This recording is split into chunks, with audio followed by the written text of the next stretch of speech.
Welcome back to the Blue Lake City Council meeting. We've resumed our session. Moving on to item number 11, adopt resolution 1255 implementing the adopted water and sewer rate increase for 2026. City staff, would you fill us in on this one? Yes, and Emily's getting the little slides together so that you can see it. Great. Okay, so what I'd like to go over with you guys is the process of implementing adopted water and sewer rates. I think that in the past, there's been no discussion with council as to the fact that just because a water or sewer rate increase has been adopted and is in a 5-year schedule, that doesn't necessarily mean that you have to implement them each year. And there should be an assessment of whether the increase in fees is necessary as part of your budgeting process. Obviously, budgeting was a little unusual this year, and so the plan is in the future for what is in this resolution to be done as part of the budgeting process each year. So in January of 2023, in 2 separate resolutions, they were 1213 and 1214, City Council adopted a 5-year schedule of water and sewer, mainly base fee increases for each year. And the first table that is in your packet is for water. And you can see that each one is separated out by meter size down the left-hand column. And then as you go across the top, each one is for the next year in the series of years that they considered. The way that it was adopted is that the 2023, which is the first year, those rates were going to be effective on February 20th of that year. And that thereafter, every year, the next column could be put into place on February 20th of that year. And so we, of course, are in February of 2026, and the question is, are we going to implement the proposed water and sewer increases for the year that begins on February, or it'll go into effect on March 1st and be billed on April 1st for 2026. And my recommendation for water is absolutely, because we are running a deficit, a pretty significant deficit. Secondarily, to the base rates themselves, what was adopted did not include an increase each year for the consumption aspect of your fee structure. And I believe that was just an error. Your rate study itself recommended one, and that's one of the things that we're going to look at remedying. But for now, we just want to deal with what we actually have already finished the Prop 218 process on for making sure we're implementing what we can. So I would like to go ahead and implement the already approved base rates for water. The next table lists out similar information for sewer. And for sewer, the base rates are standardized, and the only thing that changes from customer to customer is how their BOD is calculated for their flow. And that's only for your industrial customers, and there's just a handful of those that are calculated that way. So all your residential customers, all they pay is the base rate. And you can see that the proposed increases from $58.97 to $61.62. Relatively modest change in per BOT from $4.78 to $5. I also am recommending that you implement that because you're barely breaking even in your sewer fund, and operations isn't breaking even in your budget. The last thing that I would like to cover is the turbidity reduction fee was set up as, it was supposed to be a pass-through fee, where whatever we are charged by the Humboldt Bay Municipal Water District for this 5-year floating turbidity reduction program, that we would then just pass that on to the customers. It has not been updated since 2002.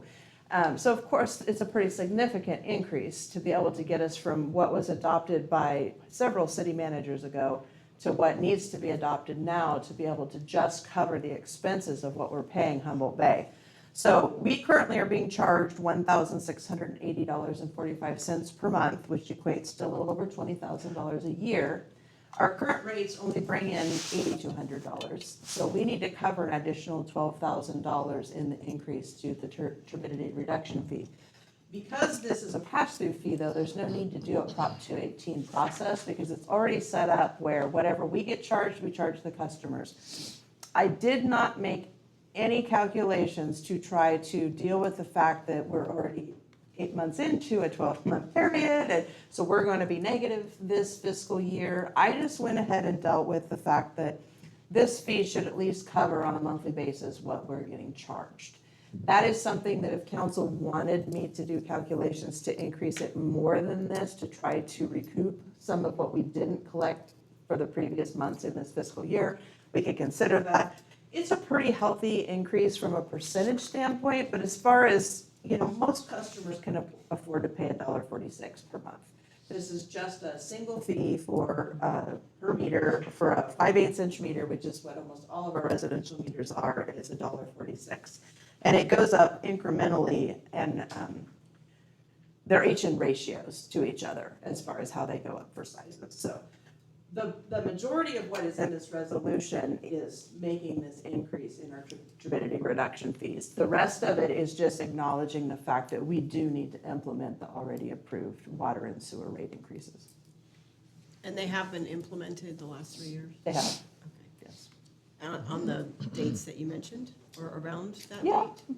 Yeah, and Vicky's pretty faithful at making sure that come March 1st, they put the new rate in, and then when they bill on April 1st for March's consumption, it gets billed at the new rate. It's just the TRF fee hasn't increased at all. And so I remember in the 218 notice that there was an increase, I think, in the consumption rate. Was it not in, are you saying it wasn't in the 218 notice, or we didn't bring it forward into the resolutions? Definitely isn't in the resolution. I'd have to go back and look at the actual notice. I do have a copy of it. It's very clear in the rate study what was anticipated, and it's part of the reason you guys are so far negative in the water fund, is some of the recommendations that were made in there weren't implemented. Because I'm pretty sure it was in the 218 Yeah. notice.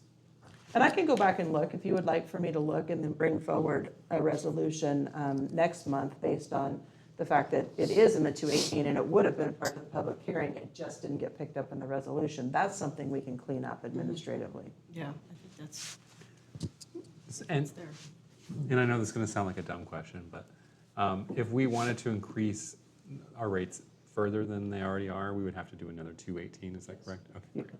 And what's the length of the process, or the time that takes generally? So a lot of it depends on what you want to do as far as producing a document that supports the need to increase the rates. It can be as simple as somebody sitting down and looking at all the costs and doing all the necessary calculations.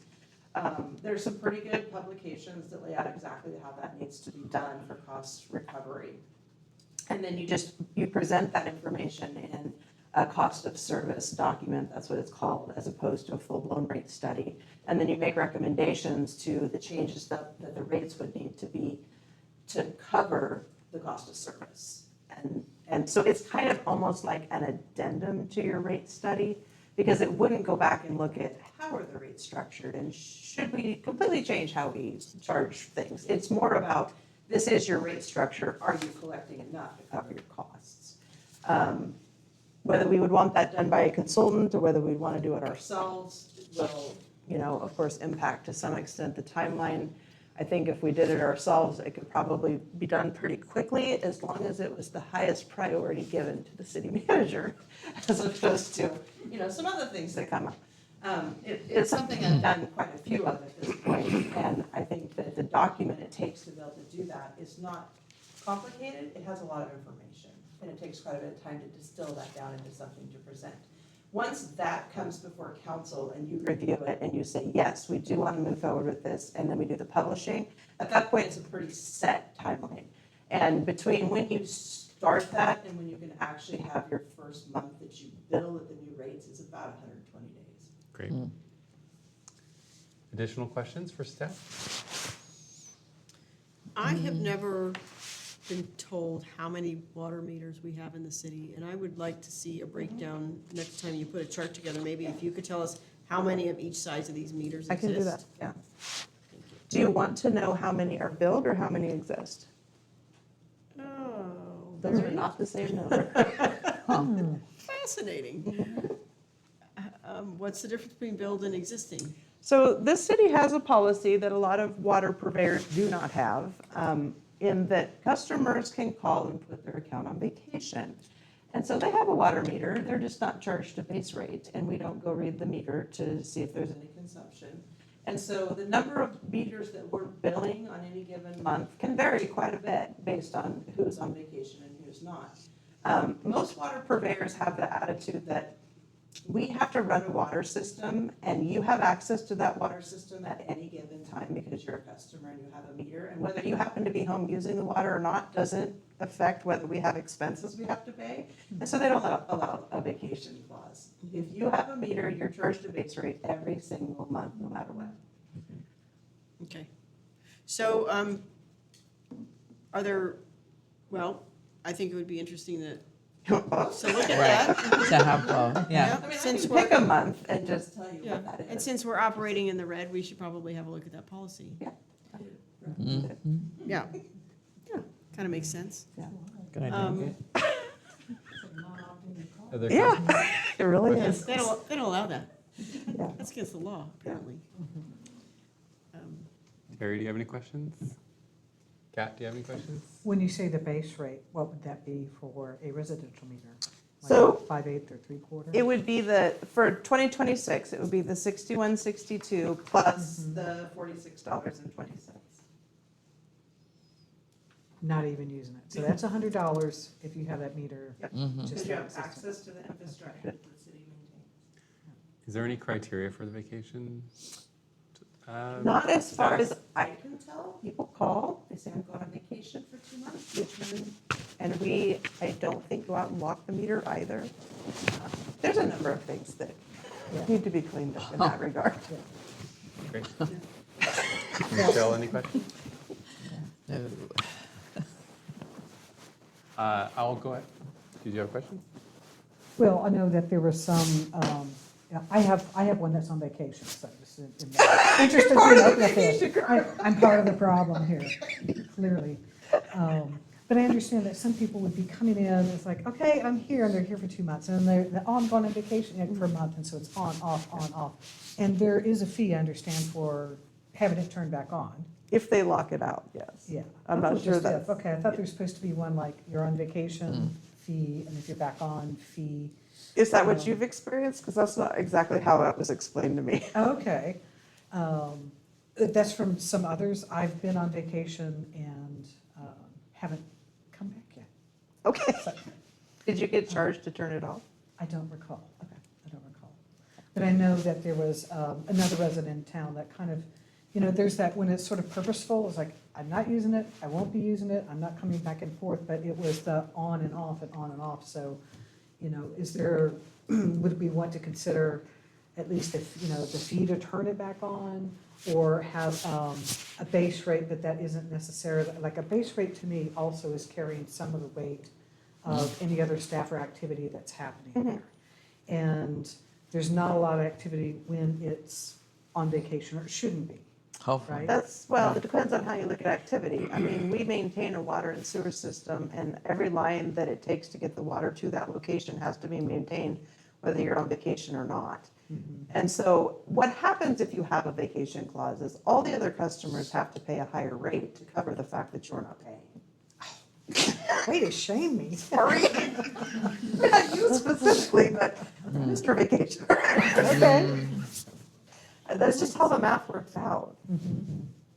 Huh.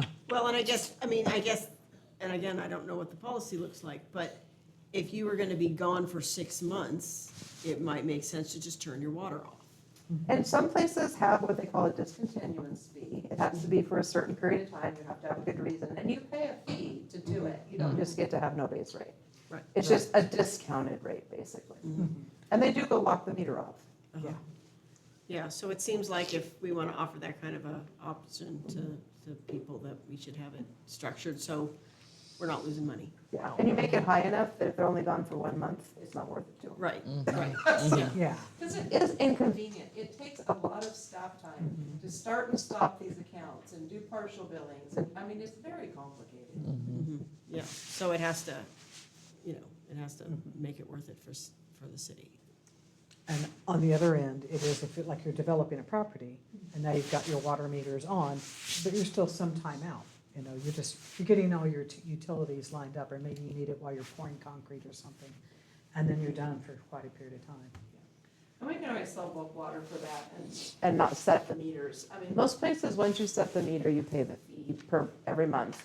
And you can pay a connection fee, which guarantees you a connection for your subdivision and for each lot, but you don't actually set the meter itself.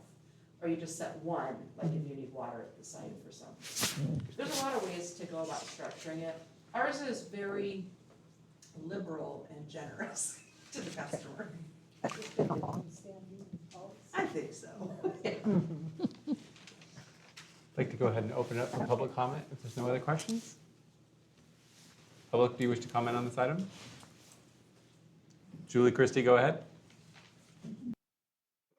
Thank you, John. Yeah, I just throw up my hand prematurely all the time. But in all my farm girl time listening to meetings, just kind of backing things back up to like 22 when we first had our wastewater rate analysis done, where we were projecting then that we would have these inclines in cost along the way to ideally then in 2002 be generating funds to keep us, manageable. I don't think we've gotten in a way that we're actually going to expand and have more hookups per se in a really exponential way, but we got to at least manage what we have, right? So I think this conversation, if it has to hit the public in a way that they feel like, wow, you guys, what the heck's happening? Like we feel offended by this. We had no idea. Well, honestly, like a lot of people were feeling that way back, several years ago when the first conversation and the first adjustment was procuring. So perhaps setting up a town hall is always a suggestion I'll give. If people, I know usually we do our best to get stuff out now, but anyway, just to communicate to our ratepayers. Another suggestion I have, being a meeting watcher, is recently at Arcata City Council's last meeting, they actually were going through like their whole system here too, and where they're losing money and where they need to make money. So I think reviewing that, you guys, going back to Access Humboldt, trying to find where Arcata had that on the topic. Merritt lives across the river here, their manager, but they were queuing in on certain little things that were very like cross lateral to us here that we could also be reviewing and always learn from each other and work with each other. So anytime as we're like moving forward with all these things, all our neighboring cities are dealing with it too and having a good relationship, Jenny, hopefully with all the managers that are around us. That's a huge, great asset because we're all kind of facing the same conundrum a little bit. But then the funding too, there's all kinds of the funding that we can try and procure for that, but it's very limited funding. And so, just like the housing element, it's all kind of drying up, unfortunately, and our ratepayers always don't want to feel the burden. So I know I'm taking over 3 minutes, but I think that if we could just facilitate, if there's any like public discernment on this, just a town hall kind of relaying back out, actually back in our archives in 22, there is a meeting with the rate analysis where we went all over this. There are a lot of meetings that were not ever posted in this timeline, but that meeting is there. It's on Access Humboldt. Okay. All right. Last call for public comment. So is it that we can't hear her?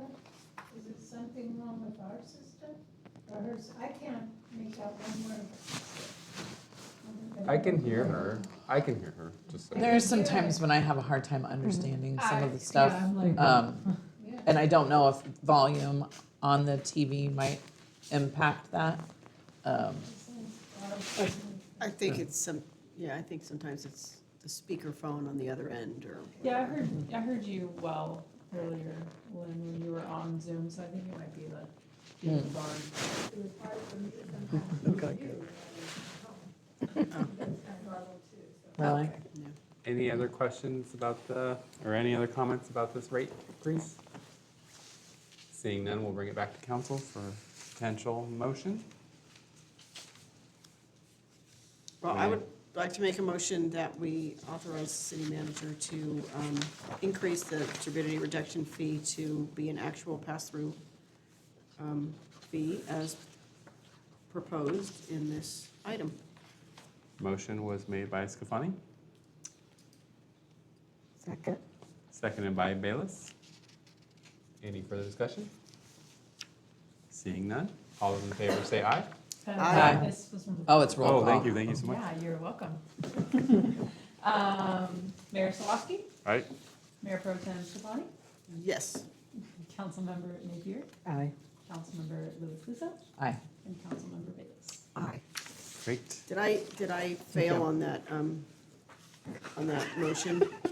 Because I should have said something. Are you going to amend? Do we need to Can I amend amend? my motion to be correct to say that I motion that we adopt Resolution 1255, a resolution of the City Council of the City of Blue Lake confirming implementation of the adopted water and sewer rate schedule for fiscal year 25-26 and updating the turbidity reduction fee pass-through amount. Motion made by Scafani, Second. seconded by Bayless. Any further discussion? Roll call vote. Mayor Slawski, Aye. Mayor Pro Tem Stefani, Aye. Councilmember Napier, Aye. Councilmember Lewis Lusso, Aye. and Councilmember Bayless. Aye. It passes. Thank you. Moving on to the next item, presentation of ad hoc committee regarding commission structure, possible consolidation, and meeting frequency. Would you mind playing the video We have it, slideshow? Or staff, would you fill us in first before we go to that? Or do you have anything to fill us in on? No, mainly, I just wanted to say that, the ad hoc committee is going to do their presentation, and we do have a public comment that was submitted to us in regards to this specific item that's been printed out for you guys. Great, thank you. And I believe that person is here as well. She is. All right, so we've spent quite a bit of time. We've actually been working on this for over a year, but obviously there were other hurdles and other obstacles in our way. This was not the original concept. We originally had brought forward this as a bringing all the commissions into a uniform framework. Since we started our role here as council members, we've had significant departures from our commissions. So we've kind of retooled this project a little bit. And keep in mind, this is only some considerations. It's not something we're going to do yet. Council did suggest we bring some more solidified ideas forward and some more options for us to potentially consider.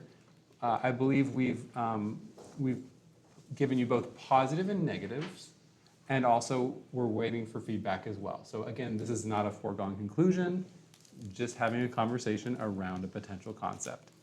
So with that, Emily, would you mind pressing play? Yes. Welcome to the video on the amazing Blue Lake Super Commission, a vision for our community focused on synergy, efficiency, and impact. Our 5 existing commissions are specialists, each with a unique and vital role, covering planning, economic development, public safety, arts and heritage, and parks and recreation. Planning, state-mandated land use and the general plan. Economic development, revenue, business growth, and the business park. Public safety, community liaison for crime, traffic, and emergency preparedness. Arts and heritage, cultural and historical promotion, representation. Parks and recreation, advice on parks, events, and programming. This chart outlines the roles, responsibilities, and structure of each city committee and commission, highlighting their focus area, policy involvement, and membership rules. The 5 commissions, across several regulatory and structural categories. It highlights that only the Planning Commission is required by state law. It also details the varying residency requirements, some limited to city limits, others allowing a 3-mile radius, and identifies which commissions have the authority to run events or draft policy.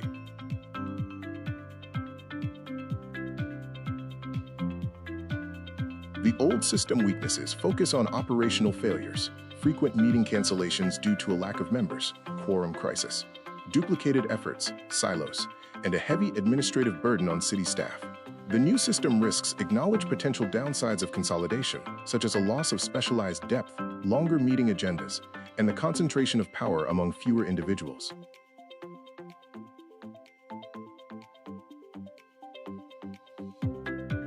Strengths of the old system include deep specialization and distinct identity. The new system's strengths are holistic decision-making, a reliable quorum, a unified voice, and reduced administrative efficiency. The current model is praised for having a high volume of community participation, 20-plus seats, and distinct identities for donors. The proposed model is highlighted for its holistic decision-making, ensuring experts from different fields are in the same room, and providing a unified, consistent voice to the City Council. Consolidation addresses structural inefficiency by solving quorum issues, streamlining administration, reducing redundancy, coordinating advice, and aligning planning efforts for a safer approach. It illustrates how moving from 5 separate meetings to one unified meeting creates joint planning and clean and safe alignment. The visual data indicates that consolidation could result in a 75 to 80% reduction in the staff time currently spent preparing for and attending various commission meetings.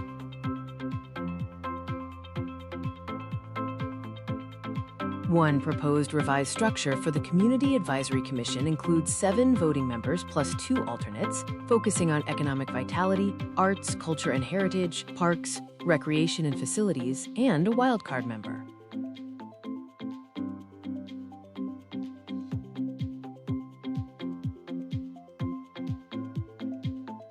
Another option is a 9-member body. This version provides an even distribution of influence, with 3 members specifically designated for each of the 3 main pillars: economic development, arts/heritage, and park/recreation.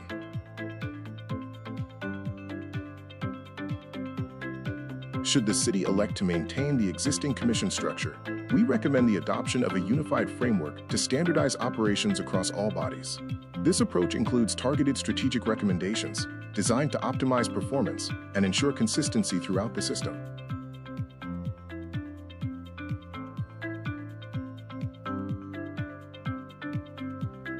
Standardized structure and membership. All commissions, excluding planning, are standardized to 5 voting members. Each body includes 1 non-voting alternate to ensure a quorum backup. A uniform 1-mile radius residency rule is applied to encourage broader community participation among registered voters. Appointments are standardized to 2-year terms with consistent expiration dates to streamline the process. Independent advisory role. Commissions act in an independent advisory capacity, focusing on research, refining public input, and making policy recommendations. All activities must be conducted through an approved annual work plan. Restrictions are clearly defined. Commissions have no independent spending authority, cannot enter contracts, and cannot issue directives to staff. Every commission's activities are reviewed and guided by a designated council liaison. Unified reporting and accountability. A consistent feedback loop is established for ongoing communication with the City Council. Standard quarterly reports are provided to the Council every 3 months. Annual work plans must be submitted every January, ensuring alignment with the city's strategic vision and budget. Standardized meeting procedures. The primary objective is to reduce administrative burden and prevent meeting fatigue. All meetings will adopt Rosenberg's Rules of Order. Agendas are drafted by the chair and staff liaison 3 weeks in advance and reviewed by the council liaison. Commissions must adhere to standard templates and time management practices to prevent meeting overtime. Current commission time expenditure totals are estimated to take 192 hours. Full consolidation, option 2, could reduce this to 48 hours, while partial consolidation results in 72 hours. Alternative meeting frequency in option I also offers time savings.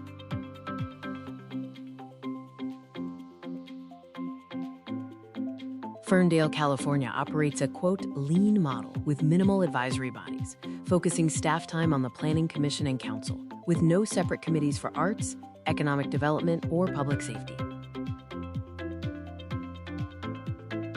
The choice is now up to you to build a unified vision for a vibrant city. Let's work together to create a brighter future for Blue Lake and beyond.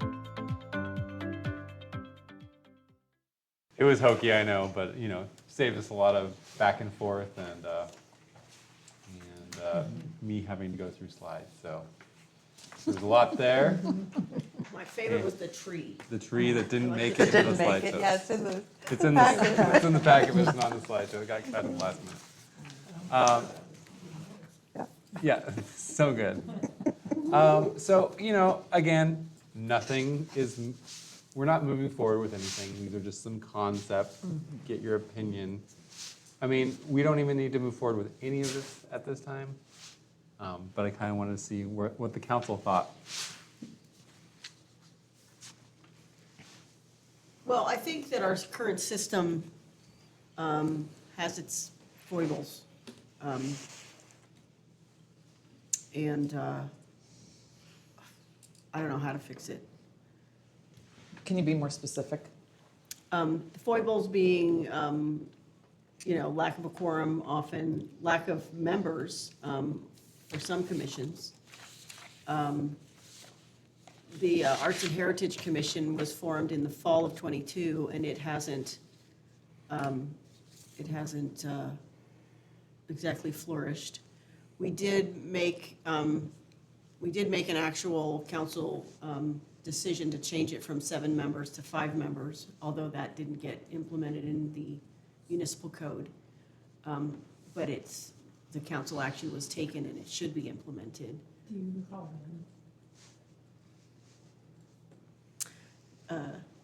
It was in 2024. that? Okay. And I don't recall exactly, but I would say in the latter part of '24. So in that regard, that commission that comes into line with the 5-member kind of rule across commissions. I feel like we've worked really hard to kind of build some of these commissions. Right now, we have a full safety commission and an almost full Parks and Rec commission. And Arts and Heritage has 3 members, so they're doing okay. 3 dedicated members, I should say. Economic development is kind of flailing. And I think at the time initially, when we first started looking at this, Arts and Heritage was down on its luck, so to speak, and then they've had some resurgence, but we'll wait to see how that turns out. Well, I do think Arts and Heritage and economic development in some ways could go hand in hand. Because sometimes I think they approach issues with a similar lens, but also,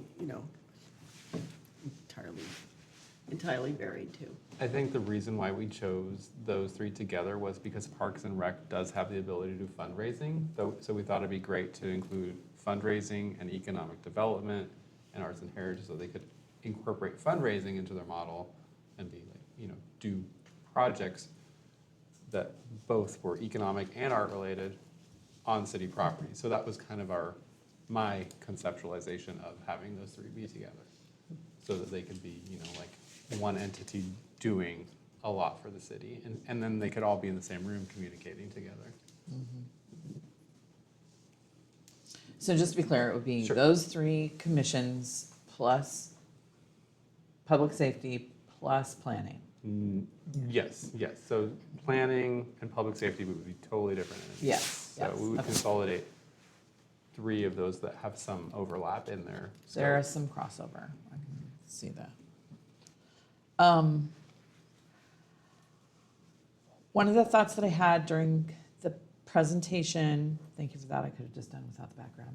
It Yeah, was I a little know. distracting, but was the thought about the lack of diversity on one hand, and then the lack of inspiration, or like if you had subject matter experts or people who were interested in certain aspects all sitting around, and then an issue came up that the commitment might not be as strong for some of the members of that unless they were truly vested in it. Vice versa, it would be like kind of a melding of like-mindedness without the critical eye, opposing opinion, lack of diversity, for lack of a better explanation. I'm not sure that I made myself. I get what you're saying, for sure. Okay, Yeah. I hope that's I don't, Clear. I'm sorry. A lack of diversity, if it's all with merged? with one being, okay, here's our charter, here are our goals and objectives, here's what we are hoping to get accomplished, here are, what our rules are, our whatever. And just a thought occurred to me that I'm probably going to be able to articulate around 12:45 tonight, maybe a little bit better, but just feeling like maybe there becomes a group think kind of thing, whereas individual commissions, you would have individual topics that would be addressed. Anyway, that probably didn't come out right, but it was just a thought. It was just a consideration, seeing this for the first time. Just And the- thinking. You go ahead, Oh, Kevin. and that's what we want, is just like whatever thoughts are coming out, whatever kind of reactions. This is, we met with staff the other day with our city clerk and director of Parks and Recreation. And it was really fun to hear these other perspectives, like, oh, I hadn't thought that someone might view that it would be, here were the 3 people from Parks and Rec and they have their agenda items. And here's the Right. different people from Arts and Heritage and they have their agenda items. Right. And I'm not saying that that's wrong at all. I love that there's like a whole other conception. Right. Where what I had seen with this, if they were to be combined, is sort of, there are topics that are, or projects or issues we have in the city that kind of need to be looked at in a holistic method. And so by bringing all of these different parties together, then they have this conversation. So we're not just doing it siloed, but like if Parks and Rec is saying, hey, we want to do, a fun event in the park and economic development, people kind of say, okay, great, let's see how it pencils out for everybody. And then Arts and Heritage says, hey, maybe that isn't culturally appropriate, or let's put these elements in there. And I think it's, that's one of the big bonuses that I see could happen. Or they're making an advertisement for the event that's happening in the park. Absolutely, yeah.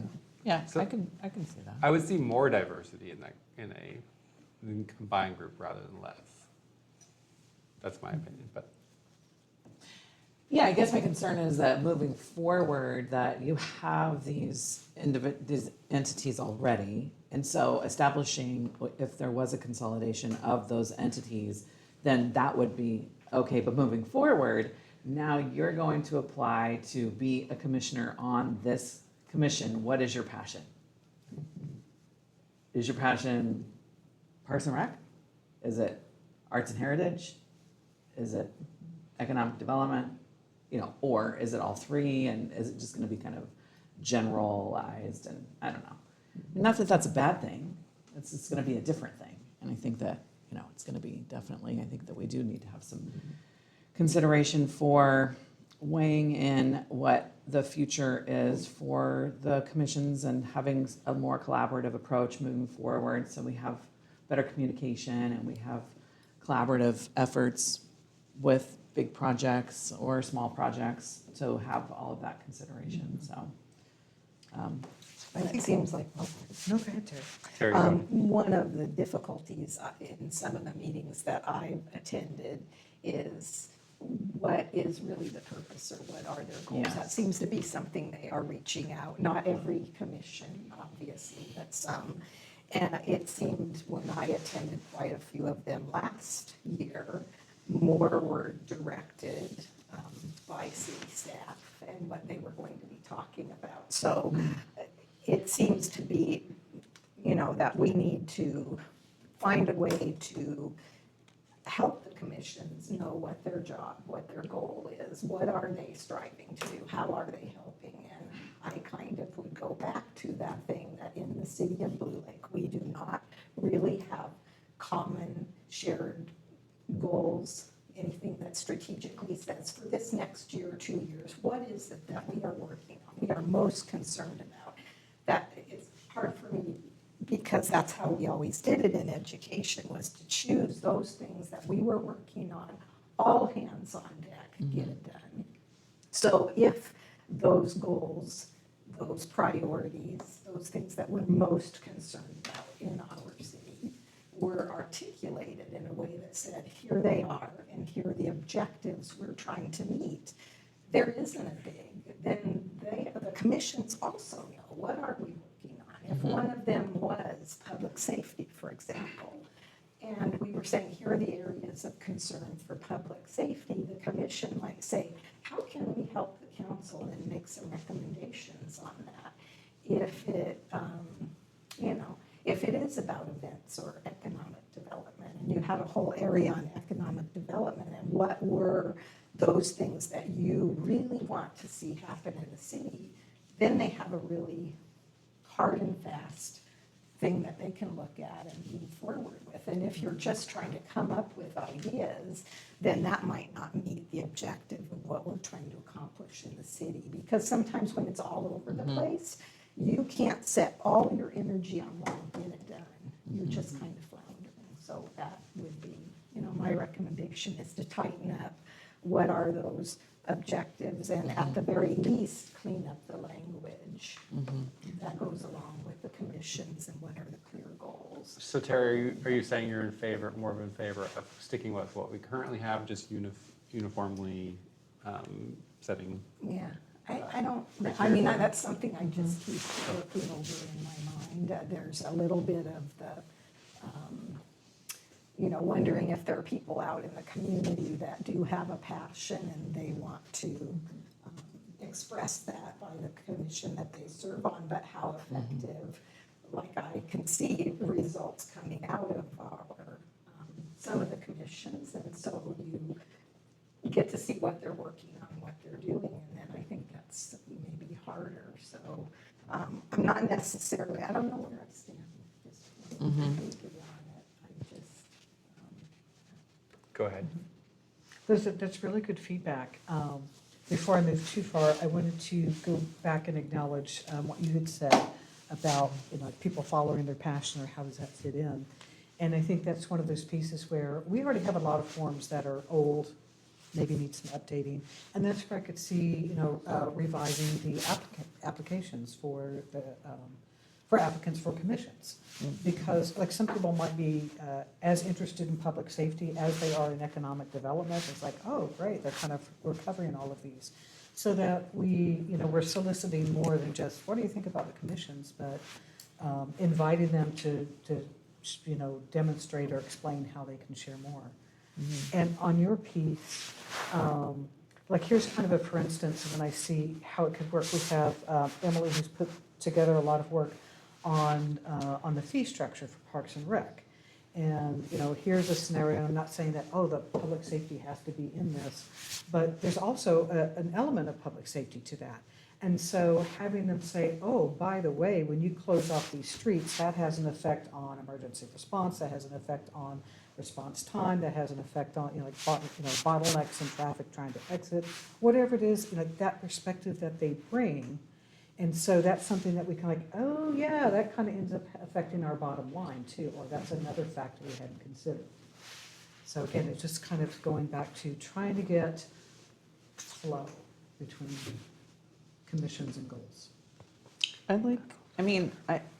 think that going back to what you said, Terry, about strategic planning and looking at the Economic Development Commission's charter or establishment ordinance, whatever that thing is called, from 2014, 2016, somewhere around there. I'll bring that up as an interesting point. But the part of their duties is to advise the city council as appropriate or directed, the city manager and designated city staff on the acquisition and or use of property for economic development purposes, etc., but also to work with the city council as appropriate or as directed and the city manager, city staff to implement the city's strategic plan and strategic vision for the city. So I feel like you're absolutely right.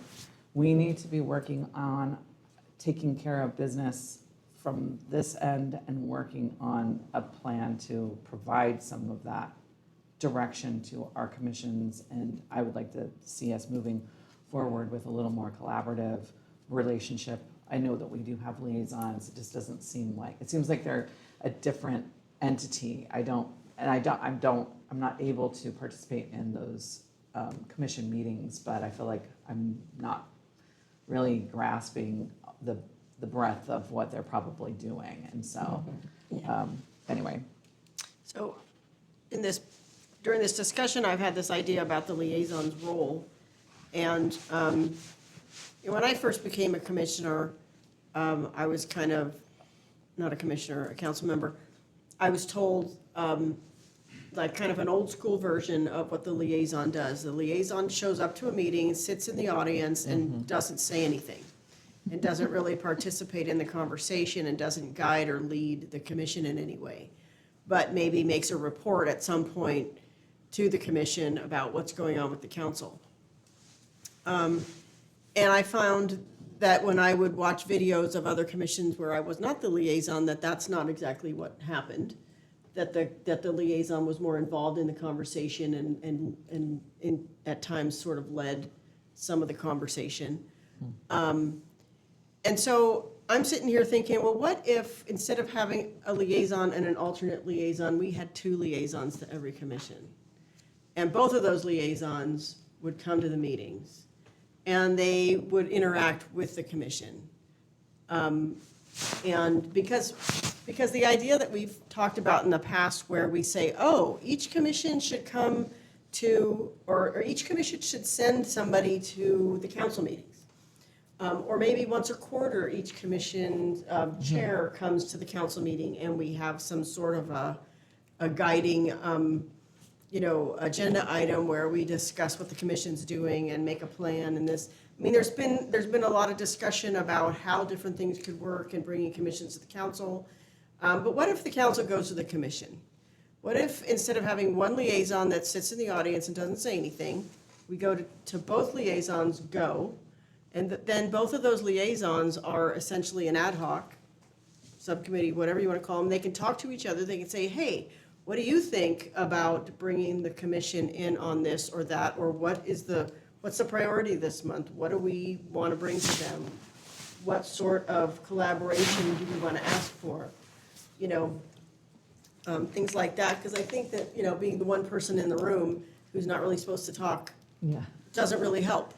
But if we kind of change that structure and that expectation to where we're more of a collaborative force, and we all sit at the same table and we all contribute to the conversation, and then it's more of a back and forth. I really like that idea.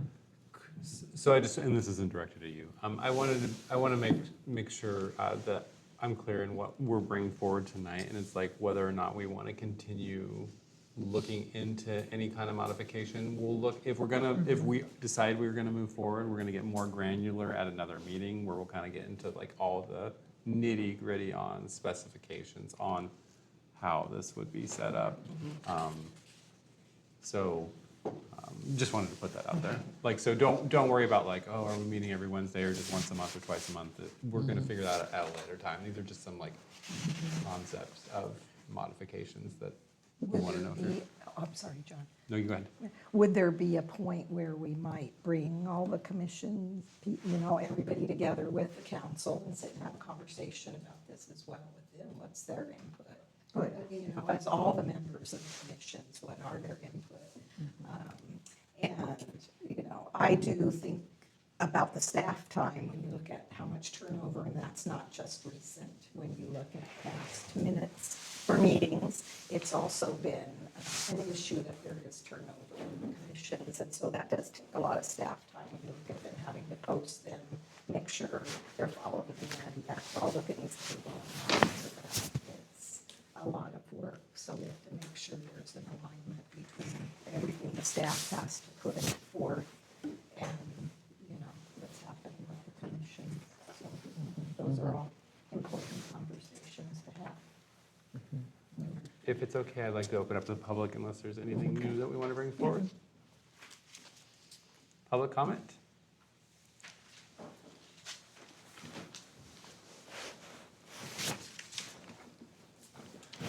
I had a number of comments as a commissioner, a past commissioner from 10 years ago and then a current commissioner. And I'm not exactly, I think you have a lot of goals here, speaking of focusing and deciding what our roles are and where we want to go in terms of commissions, but maybe in terms of the council too. My understanding of your original motives were to save money for the city, which is very important, and also to address the problems with the quorums, lack of quorum, and the lack of membership on the commissions. And those are both big problems.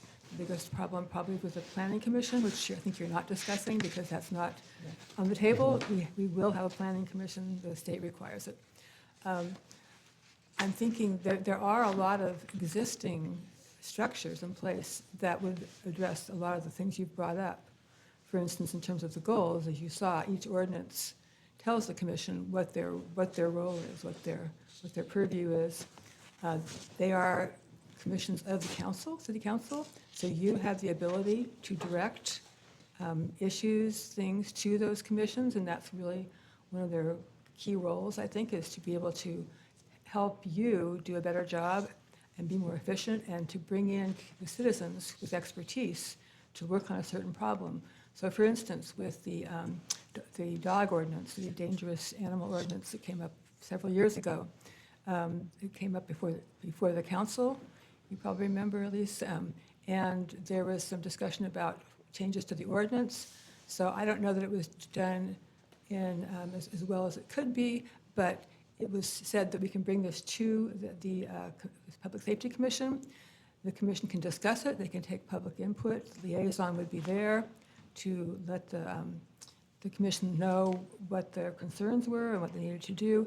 I think staff got involved, which isn't usually what happens at the commission meetings.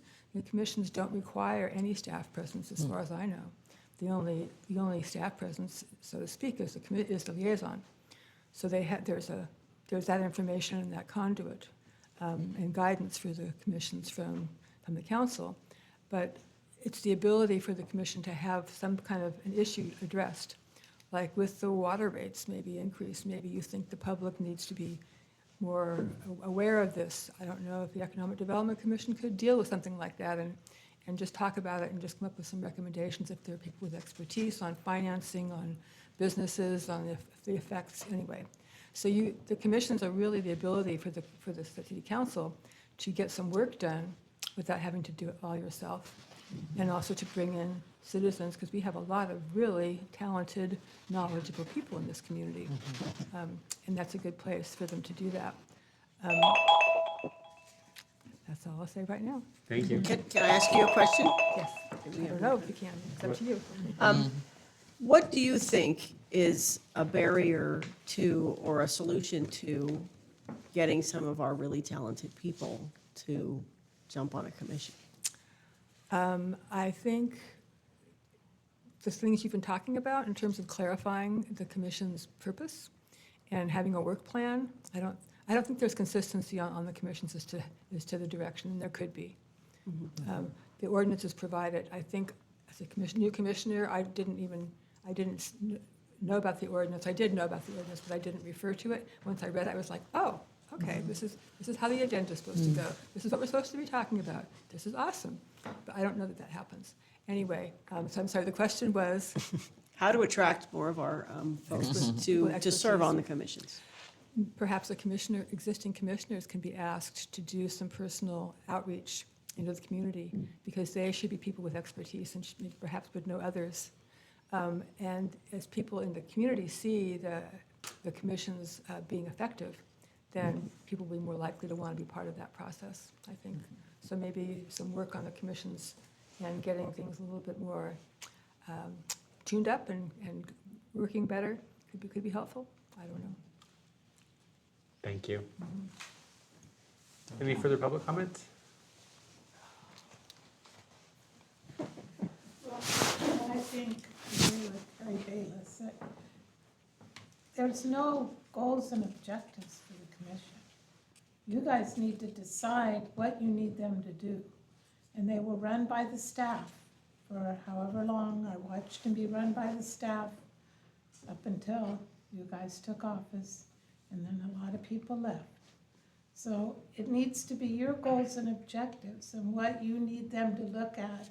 You know, to go out and get information on specific things that you need information on. I think trying to combine them won't make them work better, because people get on those commissions because they have certain things that are important to them, certain motives, certain goals, just like the man here tonight that got on the Parks and Recs because he's interested in the bike park. I mean, people have their motives, and to try to combine that all together, I just don't see how that's gonna benefit you. They're not there for them to decide what they wanna go out and work on. They need direction from the council on what you need them to do and bring back. what information you guys need help with, so that you don't have to try to figure this out all the time, like the battery project. We were all working in 100 different directions and nothing was consolidated. And so you guys were out there trying to just gain information yourself, and we're out here doing the same thing. So I think when you have projects like that, to go to your commissions and say, we need you guys to find out everything you can about this battery project and bring it back to us, so we don't have to spend all of our time doing that. And I think that's what your commissions are for, and that they need to know that they're the council commissions, that they work for the council, and that you guys start setting some goals and objectives that you want them to work on. Because they're just out here floundering, they don't really know what they're supposed to do. And nobody's gonna come on these commissions when there's nothing established for them to do. You know, people left because the staff was running them. Bottom line, so. My idea would be to get some goals and objectives set up in the ordinances.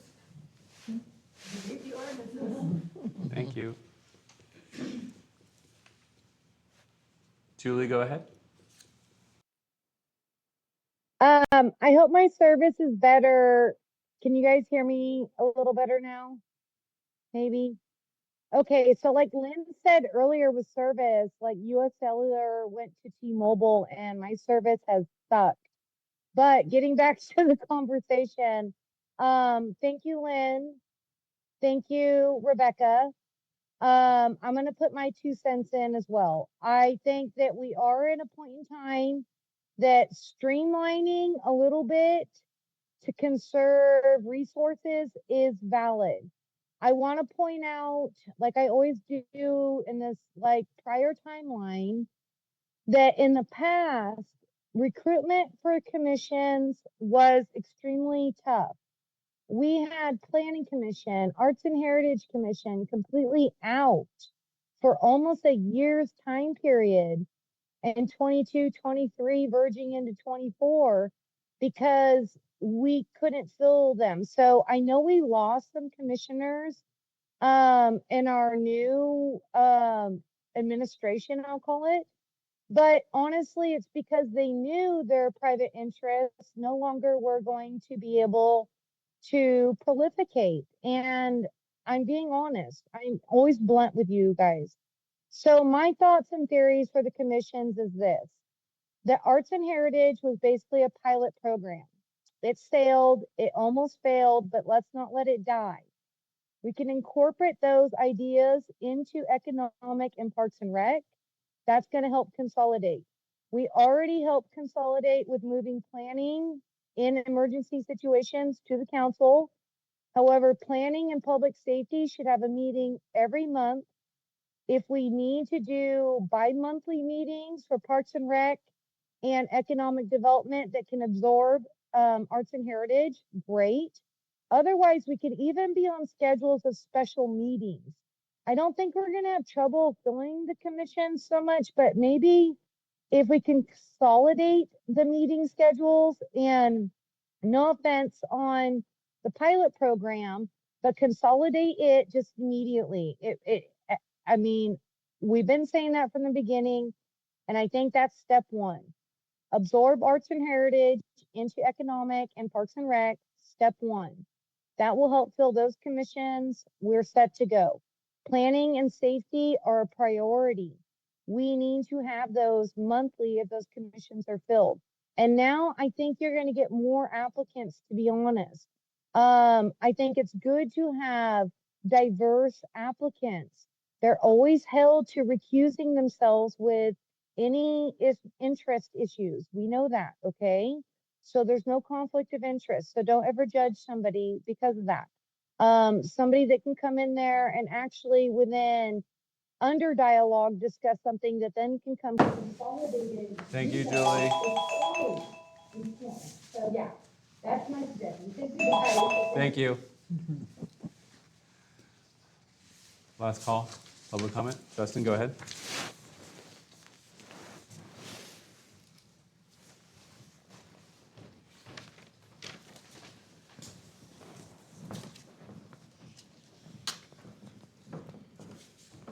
So primarily, I'm for keeping the commissions that they are. I think once you get them filled, I think it works well. Consolidation, full consolidation, completely against. I'm not completely scared about the three put together. My concern about that, though, is say you get two that are interested in arts and heritage, two that are interested in Parks and Rec, and two that are interested in, what was the other one? Economic development. So you might have, something come up that's arts and heritage centered. Those people on the EDC and the other one, they might not be quite as interested in that subject. So you're really gonna have to be careful who you recruit. So that's gonna come down to you guys when you put out your applications. What is your interest? What are you really interested in? What are you less interested in? So you have to be really careful on who you recruit, because who you get in there may not be interested in that particular subject. That's what I foresee as a problem. Once you find those people, that consolidation could probably work. But I like the idea of having the commissions as we have them now. But that consolidation could work if we have to, but it's gonna make a little bit more work on you guys finding the right people for those positions. Thank you, Jason. All right, bringing it back to council. I know that we've been told that we need to provide direction for these commissions, and I know we have provided direction to these commissions in the past, and a lot of the time, our directives are hamstrung for 2 to 3 months in those commissions, and then we're like, hey, where's this come? When is this gonna be brought forward? And then the commission dissolves. So then we've wasted 3 months of the commission's time and our time waiting for it. So I would rather I sent directives from us to one group that's able to take on all these different things at once. I think that having a collaborative group with different perspectives is really important for group conversations, so it's just not an echo chamber of like-minded people. I prefer the different perspectives. As for the topics being boring for certain people, I mean, look at what we're dealing with. It's sewer and water and rate studies, and every once in a while we'll get a logo that comes before us. I mean, this is boring here. So I think that What are you trying to say, John? I resign. No, I'm just kidding. But in all seriousness, I don't think that the members would be so bored that they couldn't deal hearing about logos if they were interested in economics and vice versa. And then also, I think that having them be able to channel all of their energy and art and economic background into Parks and Rec,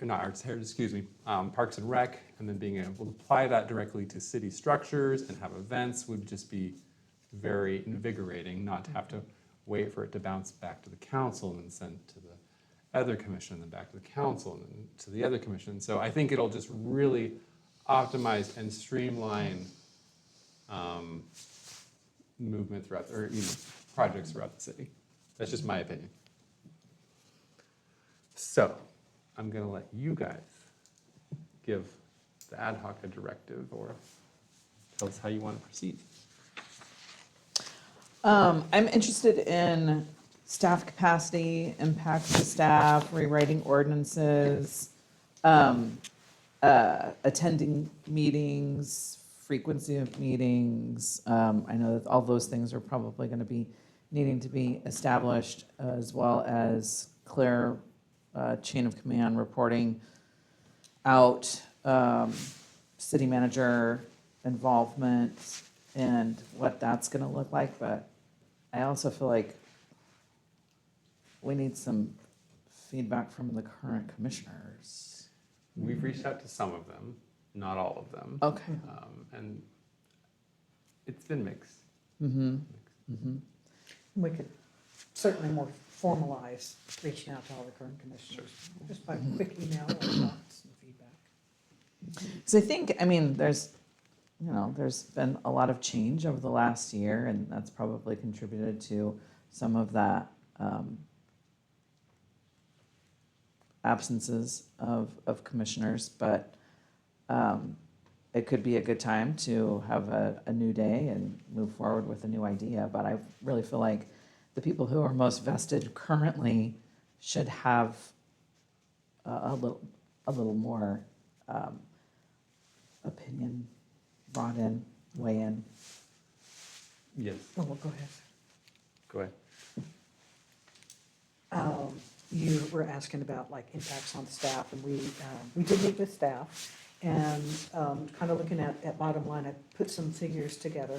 They're not exactly scientific, but there's pretty good assumptions. So, and it's kind of enlightening to see this impact. So we have city clerk, thank you, Samantha, and just putting in like an hour for agenda prep and posting, half an hour, the Zoom, the AV, the connectivity part of it, an hour and a half present at a meeting, another half an hour where you're kind of taking everything down, lock up the building. 3 hours where you scan, you prepare the minutes, you've got the draft, and then you make the connections and getting the posting. So roughly like 6.5 hours just of city clerk time on that, and then $25 an hour, and then another 30% because of benefits on top of that. And then just roughly, I'm not sure what you're paid on that, Justin, but I put $25 an hour and 3 hours, so basically $75 for support on a meeting, not including our long council meetings. So, I mean, it's ballpark figures, but when we begin to put that into each of these, if we, like for some of these committees, they were expecting to have staff present. And while I think in all the ordinances, Lynn, they show that they're supposed to have a secretary assigned, typically the secretary would do those minutes. Volunteer, right. I think there'd been an expectation because it really had been staff-driven and staff-led. So putting in those figures together, even if it was just with the city clerk providing support, each one came out to about just shy of $3,500 per meeting. And with Arts and Heritage, if it's 12, and Economic Development, Public Safety, Parks and Rec, that comes out to $14,000 a year in staff support time, just based on those assumptions. Of course, it'll vary. Sometimes there would be a meeting. But when we look at that as just theoretically what we have in our ordinances and what they need, that's $14,000. And that also represents a large percentage of staff time. Mm-hmm. And, so we would want to, one, maybe kind of shift the burden back to the commissions on doing minutes to a degree. There would still obviously be posting with staff, but, it's just one of the aspects that we have to look at too with the current structure in the current financial environment that we're in, which is a pretty tight spot. A simple thing could be if the commissions met every other month, so they cut that in half. So now we're at $7,000 in support. You could look at quarterly with the existing structure that we have. And then when we looked at the combined, and that would be meeting every month, and we added extra hours for staff time. We added extra hours for the AV. So we looked at basically $4,200 for the year with a combined. Now that's still always, planning has never been part of this, and that's public safety. Oh, sorry, let me back that up. If we were to do public safety separate and Parks and Rec, Economic Development, and Arts and Heritage on its own, and that one meeting 11 times a year, which basically would be no December meeting because holidays. That came out to about $2,000 on public safety and $3,100. So those two combined is about $5,000. And it's just a way to kind of compare where we're at right now, the amount of staff time, $14,000 a year. If we just said go every other month, obviously about 7. If we were to go with the combined with the 3, public safety separate, then we're looking at about 5. Thank you for that. Sure. The other thing about staff capacity also had to do with timing and launching and when the jumping off point would be and what we were aiming for as far as a time for a proposed time for a proposed change and what that would mean for initiation of new ordinances, new establishment of a new commission and going through posting and all of that stuff. I just wanted to make sure that that was part of the consideration. Like, I mean, if we were to just come back next month and say, okay, we talked to the different commissioners and here's the thought.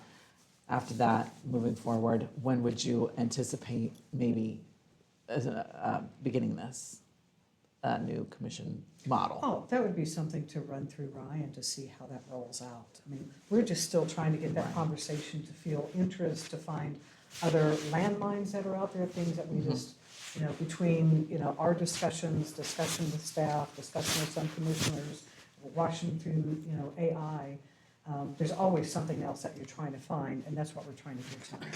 Great. What if, Go ahead, Elise. no, you first. I just wanted to ask a question, this might help with direction.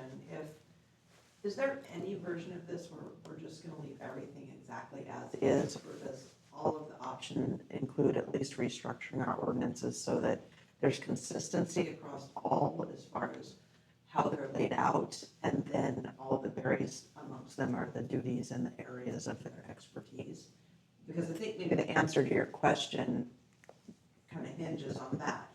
Regardless of how much time it takes, if we're gonna do one or the other, it's still probably Sure. gonna take a similar amount of time. Sure. And timing is everything. Like right now, maybe there's not that capacity to even consider that project. I don't know. I do think however many commissions there are, they all need to be pretty uniform in terms of the municipal code and how stuff functions. I know there's a few things that are inconsistent among them, but a lot that is consistent. So I'm having a thought, listening to everybody, that why don't we open a period of public comment, and publish it on the city's Facebook page and the city's website, and say that that the council has discussed a potential to consolidate commissions due to a number of factors, including, low engagement, and just put it out there that, we're inviting people, if they're interested, in applying for vacancies on commissions, and also to write to the city and say how they feel about a potential consolidation versus maintaining the commissions as they are. Getting a conversation going is a place to start. I'm a little surprised. This is one of our lowest attended meetings we've had in a long time, and that's kind of interesting. But regardless, I think that we should give it some time to settle in and give people time to weigh in on it. And if people say, hey, I don't like that idea at all, I'm going to volunteer. Maybe in a month, we're going to have 4 or 5 full commissions. Who knows? But I think maybe that's a step, and then maybe also trying to step up the council engagement with the commissions if we decide that we want to go to the 2 liaison model, and we all just jump in and start being part of it, instead of doing the backseat thing. Maybe that'll help. And would it be possible so that we could all hear it if you did a study session at one of our council meetings and asked the commissions to come in and have a conversation with us? A study session is more open-ended, to just have a conversation about, they have volunteered to do this. What input can they give us? How does it look like? Do they, Yeah. that might be one. I have a thought, what about like a survey about, yes, and have a spot where, you can leave. You can write in whatever, any additional information you'd like, the council to consider. I'm just kind of having a standardized format, at least, it could be provided to the public, but definitely for the current standing commission members. And I think, I don't know if ad hoc would want to provide direction on what those survey questions could ask, or leave it to city staff. That sounds like a good piece. Yeah, yeah, and I like the idea of a study session too, because maybe we target it for a month or 6 weeks from now, and we pick a Saturday, and we just say, you know, this is a commission work group. Anybody who's ever thought about joining a commission, anybody who wants to have any role in city government, anybody who wants to do anything that involves the city, come on down, and we're gonna have coffee and donuts on a Saturday. Do you want to be on the ad hoc then, Which ad hoc? to do all this stuff? Because I'm true, that's- burnt on Yeah, that's a doing lot all of these work. things that you're proposing. If you want to take it over, then you can, but I'm not, I don't have time to facilitate all these Yeah. meetings to have conversations about this and Yeah. that. So if you are interested in I don't being know, on I'm the ad hoc. spitballing here. Okay, I'm just saying. Throwing stuff out there. Study session was gonna include all of council, not just the ad hoc committee, right? Right. That's what you're proposing. Yeah, if we did like a Saturday, you know, try to invite you know, all the commissions to come, and kind of what Terry just said, you know, a little round table with all the commissions, and have it be more informal, and say, hey, what do you guys think? What should we do? How do we fix this? You know, what's broken? You know, because it's hard. I mean, we're in our own little silo in a sense, you know? Because we have all our considerations, personal and council-wise and staff-wise, you know, but we, you know, a lot of times we don't get to hear from the other perspectives, because not everybody, you know. I Thank mean, you, Lynn, for it- coming, but a lot of people don't come. It's because they don't have anything to do. I mean, people don't have anything to do, and, yeah, so we need to give them direction, but we also need a commission to send stuff to. Right now, there is no commission for economic development. There's barely a commission, and there may not be a commission for much longer for arts and heritage. So, I mean, I think people just don't have enough to do. There's not enough content for arts and for economic development and for, I mean, Parks and Rec is vibrant, so that's why I always thought that'd be a good, you know, place to start, Like an anchor. or anchor. And public safety. Arts and Heritage has 4. What was that? Arts and Heritage has 4, right? Do they? What is under, I thought we only have 3. I Sorry? can't, I'm not gonna disclose stuff, but we may not have arts and heritage much longer. All right, future agenda items.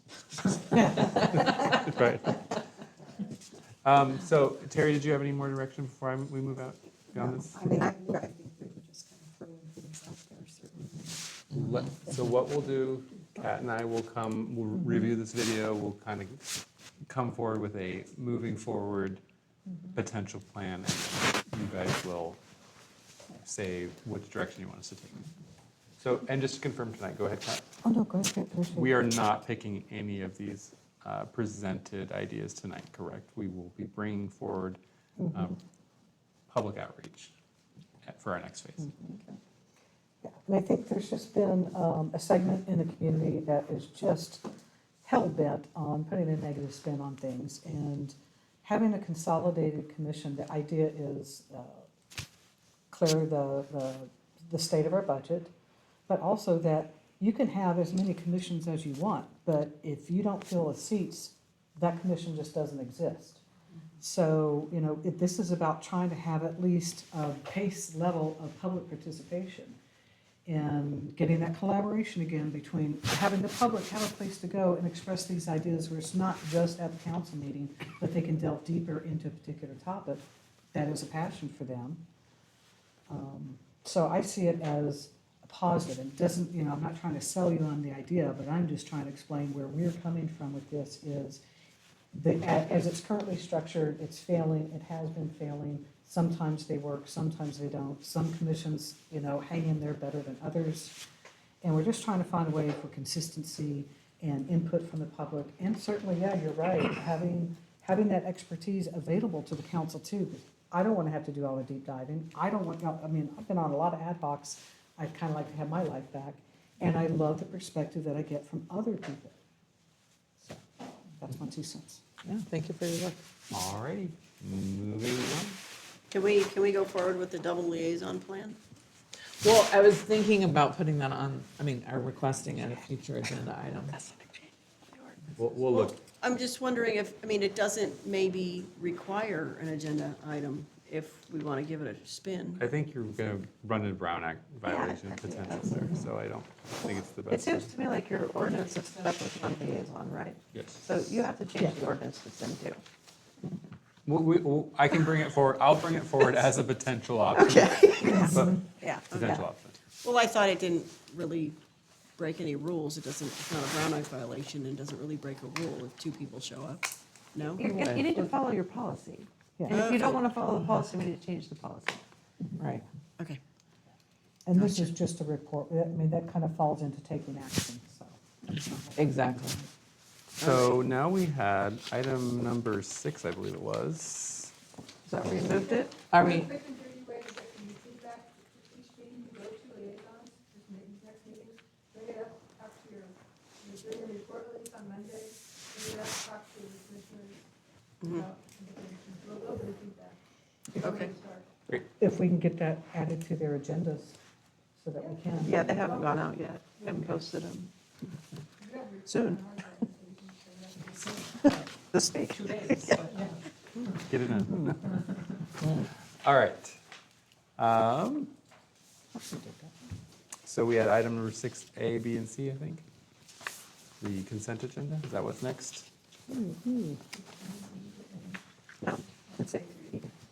were we gonna do it before closed, or were we gonna do it now, before council correspondence?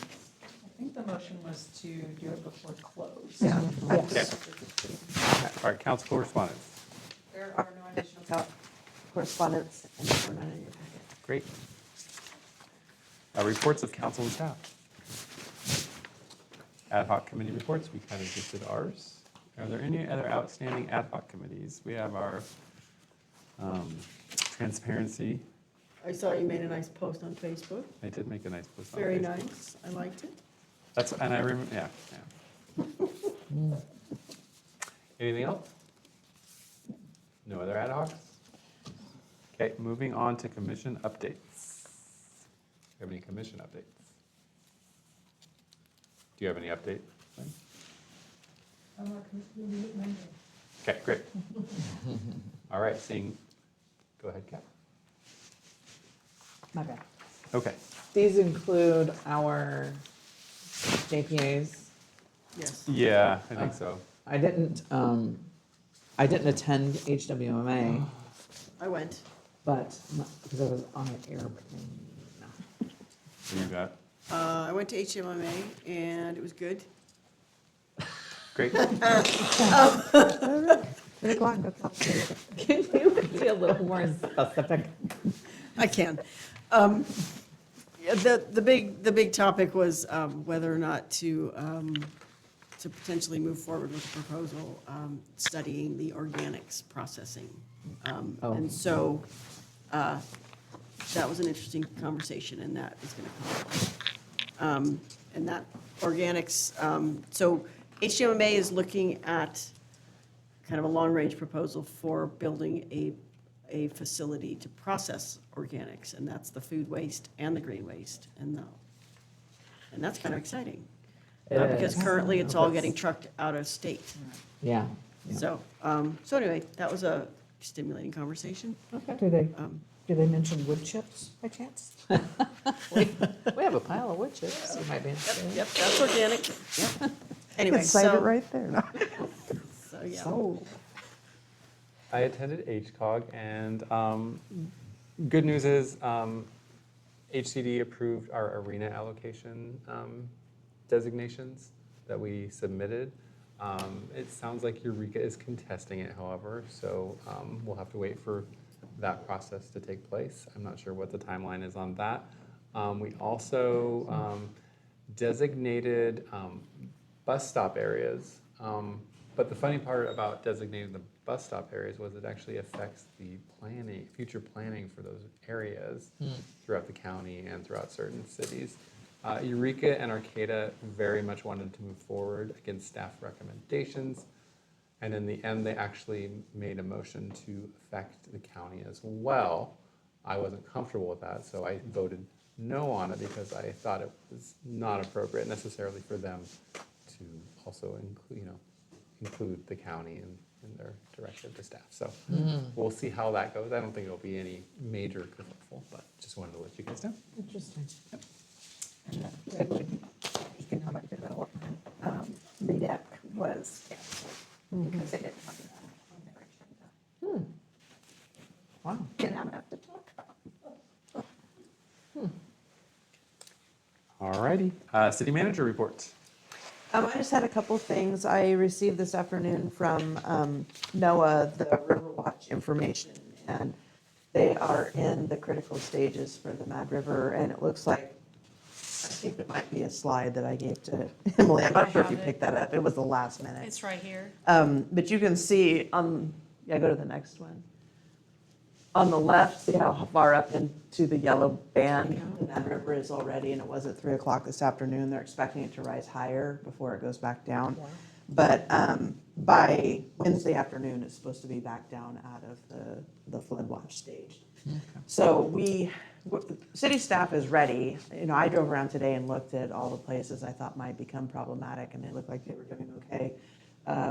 The public works staff also put an extra scoop of sand out there in preparation and added some more sandbags to just make sure stuff's there if people need it. But we are ramping up for that. I also met with the county this last week about trying to move forward with identifying what's happened in the last few years that seems like it's creating a higher level of water that's causing flooding in Blue Lake. And so we kind of talked about strategy and how to go about getting information before we started making accusations. And so we're proceeding on that front. The other thing is related to CanaFest. I'm sure you guys have seen the newspaper article, but I did get an email back from Steve Geider, basically just letting me know earlier in that day before that came out that they had decided that they just couldn't do it here this year. They're, you know, hopeful for next year. And so I think a lot of it is just not realizing what was going to happen with it conflicting with another event and not being aware, and the process was more extensive than they had thought. I did lay out in an email to both him and to the people in Del Arte what that process looks like, so that Del Arte can kind of have an opportunity to figure out if they want to get prepared for being able to do this in the future. So that's what I'm kind of hoping will come out of this, is an opportunity to work through either modifying the conditional use permit or somehow engaging with them on trying to get them ready to be able to rent their facility and or spill out into the city's areas, as, you know, and define those things early on. So those are my, No hard feelings. who knows? Read the newspaper article. I think there might be a I few. don't know. Do we? There was a lot of tilting at windmills on that. Yeah, I mean, It's unfortunate. All right. Well, I think it's interesting, the process, the whole conditional use permit process that I was totally unaware of, and how that affects events. I've always thought about that as more permanent, you know, permanent processes or developments, but not so much as an event thing. yeah. And Jenny, I just want to say thank you. I mean, you are on it. And just, you know, even with the flooding thing, Stephanie, I just, how much you've accomplished in short. For the city. Yeah. Yeah, I think- Thank you, all three of you.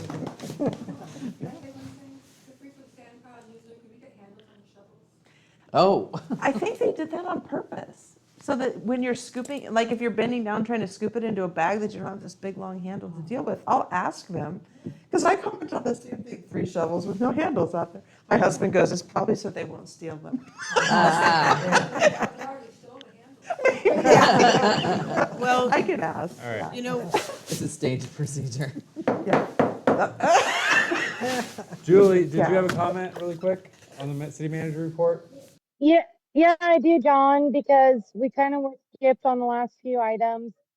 I think, what Jenny was just talking about with our influx of river water, given certain, atmospheric issues, that's a huge topic for our town. And it's one that I actually wanted to bring up during public comment and even maybe during a new agenda item, because we're really going to need the support of the city to help get the county and their affiliates and employees that mitigate these water systems, whether they're coming off a roadway or whether they're coming off, deciding what river bar run is taken and where the river goes. They have been sculpting and creating this chaos. And I think it is time us as a city and everybody affected by it, gets a word out to them, because funds are dying, accountability is dying, and we're the ones suffering the consequences of that neglect. But we better act sooner than later. So thank you, Jenny, but we need to take it a step further. We need to have a full impactual impact, and it needs to be sent into the county and all CC'd to everybody associated. So those are my thoughts. Thank you. Great, thank you, Julie. And also for clarification, ad hoc committee reports, commission updates, and city manager report are all one item, so I only opened it up for one public comment. Thank you. All right, moving on to future agenda items. So is this just information only kind of? Yeah, so I thought maybe after seeing how this worked a couple times that I might provide a little guidance on Sure. things that we plan on putting on next time's agenda to see if you want these. So my plan this time is to bring back building committee updates because they also haven't been done for 15 years. We need to do some updating of our signatories on our Tri-County bank accounts with all the change in staffing. Of course, that needs to be updated.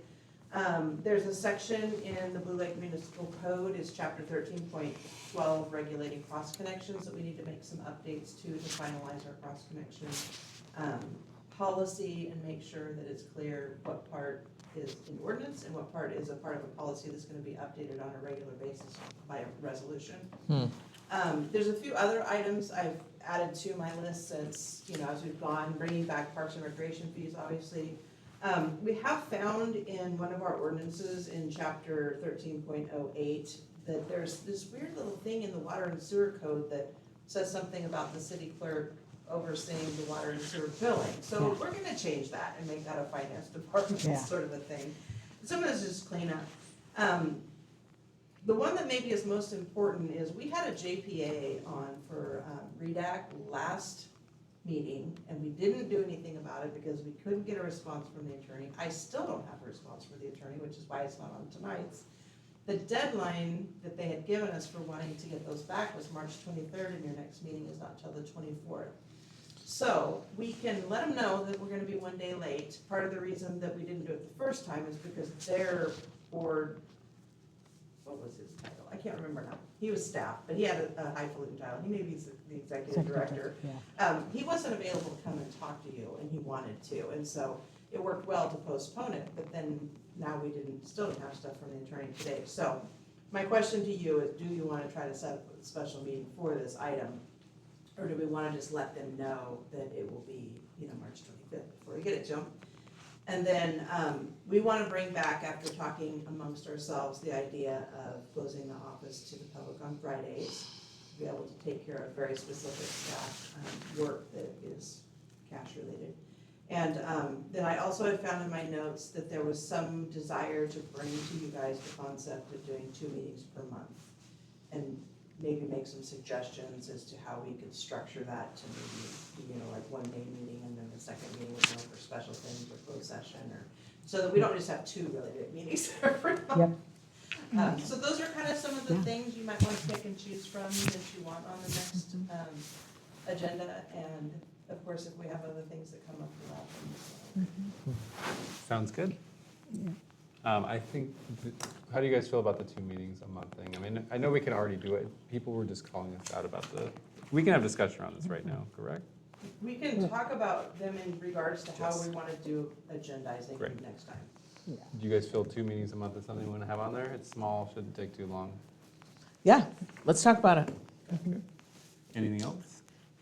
Can I add one, and this is future, Okay. not like immediate, although it is important. I'll put So- 2027.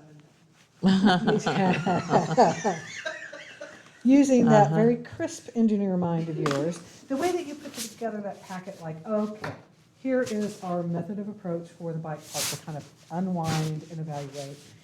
Do you think that you could, if you haven't already, and that sounds like you're taking some steps towards it, drum roll, do the same for like our drainage issues, flooding issues here for the city? So that obviously it's not one that like you're providing all of the answers, but you're laying out the sequential questions and Yeah. steps. Yeah, and I think that that would be valuable to think through, what do we have, what do we need, so that we can start looking for funding. Some of these things are gonna be quite expensive to try to study.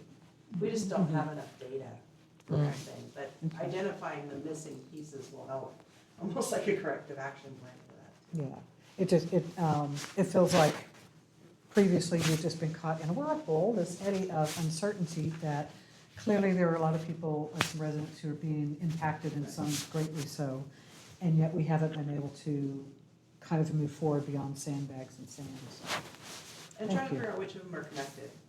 yeah. That's a lot of it.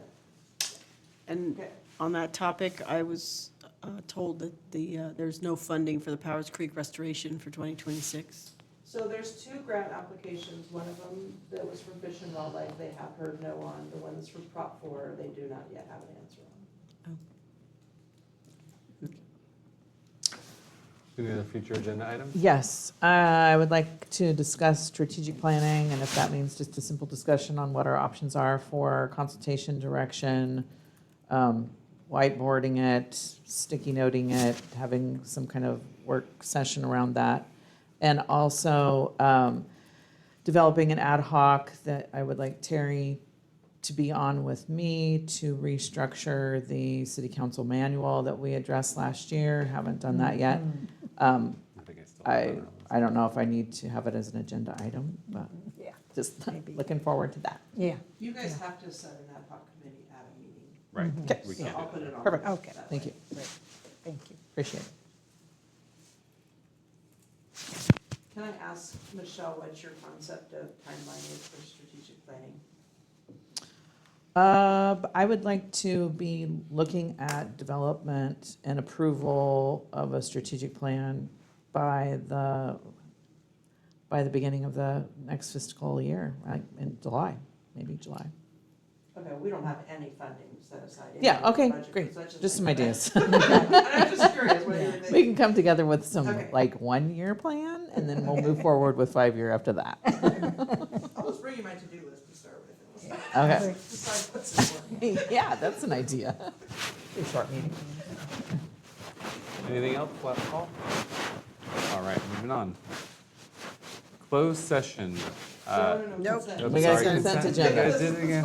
We're still trying to just push that off, It's right off the agenda. All right, consent agenda, let's go. I need to pull 6E. Yeah, me too.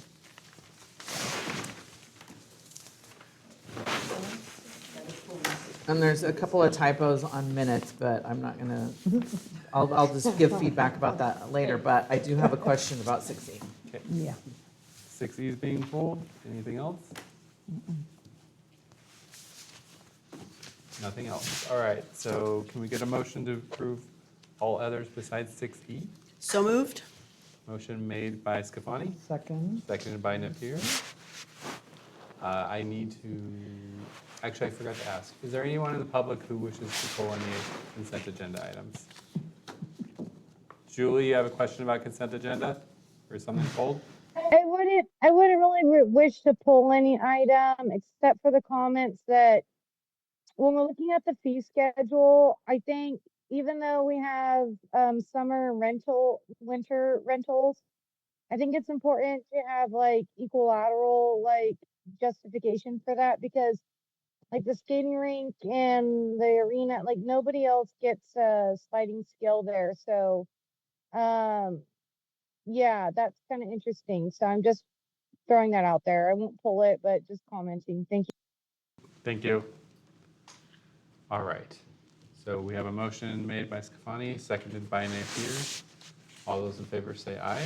Aye. All those opposed?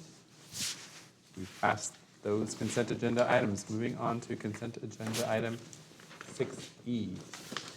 So I had a question regarding item 6E, specifically line, or not line item, but number 4 of the lease the annual agreement for use of the Conant's Snack Bar at Perigo Park. And so let's see, that would be page 27 in the packet. Item number 4 says a monthly inspection may be conducted by Parks and Recreation staff to assure the facility is clean and in proper condition. If the facility does not meet weekly inspection standards, so I wanted to clarify if it was a weekly inspection or a monthly inspection, and I also had a question about the standards of that inspection and what that looked like, just for my own infection prevention curiosity. Absolutely. I'd have to get the standards specifically from you, but the clause was in there from prior years' agreements and intended to give the city access to do those inspections as needed to ensure that the tenants keeping everything clean and kosher and in working condition for city-owned equipment. Gotcha. So it does say a monthly inspection, and then it says something about a weekly inspection. So I just wanted to clarify in number 4 if it was, unless I'm misreading it, and maybe unless there's something else above it or something that I missed. No, I think it's just an error in the agreement. Okay, thank you. And that was all I had. That was the discussion, big discussion, so, with a correction, I guess. Okay. Any other questions about this item? Yes. Go ahead.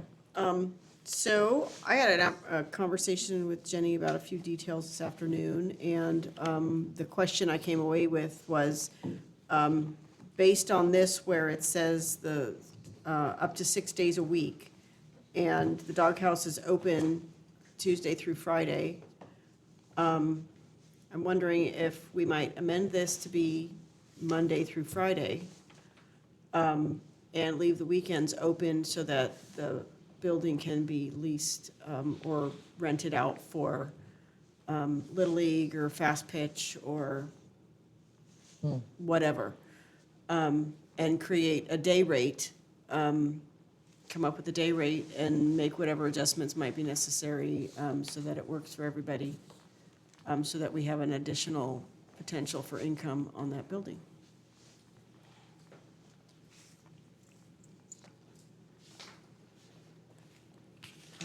I don't know about logistics. That sounds fine to me. Exactly, but. I mean, if we want to direct staff, can we amend it to do that, or amend the contract? And you're referring to the fee schedule, the next version, including a Clements Field rate for weekend use, Yeah. weekend rentals. Yeah, like a day rate. Just the concession stand, right? Yeah, yeah. Which it looks like we have a per hour and per day current fee. Do we? Yeah. Sorry. It's okay, it's on page 6 in the handout. Any other questions on this item? I do. Emily, on the fiscal impact, it shows a cost savings of $1,170 annually for the permits required, basically the food handling permits. Is this something that the city was paying for prior, if we're looking at it now as being income? Prior year, yes. However, this year, the agreement's been revised so that the tenant would be responsible for paying that. Okay. And the prior city manager was the one who authorized that payment. Okay. And I don't, if we're accounting that as being a revenue to the city, it shouldn't really be, because I would think that a city, anybody who's running a business and they have to have a food handler's permit and permits for that would be the responsibility of that person, because it goes, I believe, with the food handler, does it not? As far as the financial aspect, though, the point was that we had set aside the $1,200 in the expenditures part of the budget, which we will not be seeing. Okay. So it's we're more looking at like that. a net Okay. positive of that. Okay, not okay. And then the other question I have regarding this particular lease, because what I don't see in here is what all is included in this lease. So if the amount being paid averages $400 a month, because it's 6 months and 6 months, so I'm guessing the average is $400 a month. what other things are included in that lease? Does it include water, sewer, garbage, PG&E, her recycling costs? What's included in that? Currently, city utilities, Prash Hall and the doghouse or Clement Snack Shack is on 1 meter. Okay. Okay. And do we have any basic idea of what the cost would be? How much garbage do they generate? How much ballpark of? Because I'm thinking if you're paying an average of $400 a month for a lease for the city, and then we're covering those other costs, and then we have to upkeep the building on top of that, I don't see how this is and you know, you have to decide, is this a moneymaker for the city or it's not? But even for some of the other places where we rent, you know, we're charging a lot more than that for it. So I'm wondering kind of how we came up with the 400 average per month on that. And I'd like to see what are those other costs that are involved and what does that really look like for the city? Because if it comes down to that the city is paying to have a business in town, then that, yeah, I'm just curious. And Terry, just so to give you a little background on it. Okay. There was, it initially was set up as an incubator for small businesses to come in and try and have, you know, the restaurant set up there temporarily. Okay. So I don't think long-term rent was like the design when we originally Okay. came up with that concept, and this is years ago. But Okay. anyway, just information. Background, okay. Bless you. One comment. Is this something that we can have legal review the contract also before we send it out? Good idea. I've sent the indemnification language over, and in prior years, they have seen the agreement. There's been very minor adjustments, like the permit now being paid by the tenant that have been made. I just saw that not requiring any insurance, and I don't know if we require that of other businesses, but. Yeah, there should be an, I think there was something though that is kind of they could opt not to, and we're not gonna check, and maybe they don't have it. And so it didn't sound like we were requiring.